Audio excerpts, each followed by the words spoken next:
नमस्कार मंडळी, my name is संकेत देशमुख.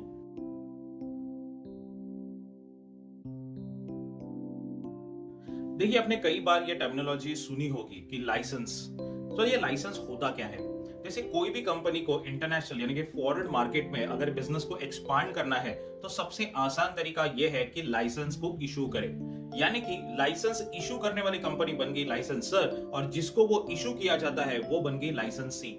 देखिए, ये कंपनी करती क्यों है?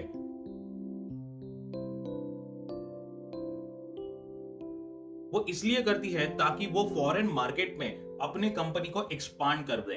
देखिए, वो खुद भी तो उस फॉरेन मार्केट में जाके खुद के रिसोर्सेस करके बहुत सारा प्रॉफिट कमा सकती है, लेकिन वो ऐसा नहीं करती क्योंकि उसके लिए वक्त बहुत लगता है और इन्वेस्टमेंट ज्यादा लगती है. प्लस उस पर्टिकुलर मार्केट में उनकी कोई एक्सपर्टीज या एक्सपोजर नहीं होता.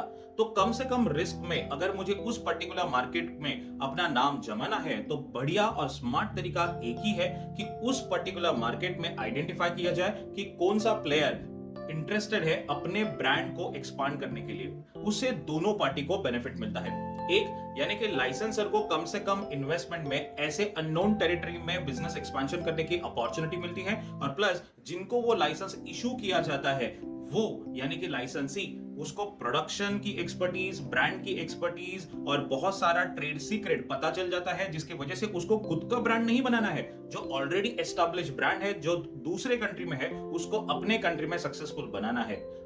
बदले में लाइसेंसर को फी पे करता है और इसी तरीके से वो बिजनेस मॉडल चलता रहता है जिससे कि दोनों पार्टी को इक्वल बेनिफिट मिलता है. फ्रेंचाइजी हो या कॉन्ट्रैक्ट मैन्युफैक्चरिंग हो, वो एक प्रकार के लाइसेंसी बिजनेस मॉडल में आते हैं. तो हमेशा याद रखिए, लाइसेंसी ये दोनों भी पार्टी को बेनिफिशियल होता है. हाँ, उसके कुछ अपने लिमिटेशंस हो सकते हैं,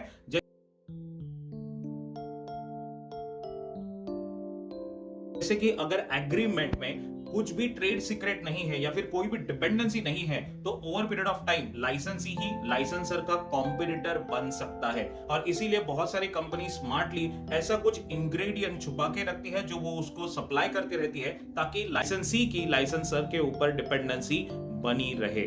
क्या आप ये जानकारी पहले जानते थे? नहीं जानते थे तो होपफुली ये इंफॉर्मेशन आपको और ज्यादा हेल्प करेगी बिजनेस को समझने के लिए. All the best.